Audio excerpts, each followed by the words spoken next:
দেশ থেকে উত্তরপ্রদেশে শুধু আই লাভ মোহাম্মদ রসুল্লাহ সাল্লাম লেখার জন্য তাদের নামে এফআইআর হচ্ছে, এটা বন্ধ করতে হবে। তাহলে কি পলিটিক্স হয়ে গেল? যোগীর বিরুদ্ধে বললে পলিটিক্স নয়। ধর্মীয় স্টেজে, ইসলামিক স্টেজ থেকে আব্বাস সিদ্দিকী যদি বলেন, পীরজাদা আব্বাস সিদ্দিকী দোষী হয়ে গেল।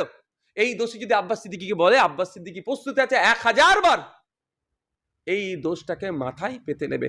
স্টেজ থেকে যদি বলে, ধর্মীয় স্টেজ থেকে উত্তরপ্রদেশে শুধু আই লাভ মোহাম্মদ রসুল্লাহ সাল্লাম লেখার জন্য তাদের নামে এফআইআর হচ্ছে, এটা বন্ধ করতে হবে। তাহলে কি পলিটিক্স হয়ে গেল? যোগীর বিরুদ্ধে বললে পলিটিক্স নয়। আর যদিও কথা বলে যে ধর্মসভা এসেছিল, ওই জন্য পশ্চিমবাংলাতে নবী দিবসের ধর্মসভা এসেছিল, ওই জন্য কারেন্টের তার কেটে দিয়েছে, এটা অন্যায় করেছে, তখন হয়ে গেল পলিটিক্স। আর যোগীর বিরুদ্ধে বললে সেটা হলো বাহাবা।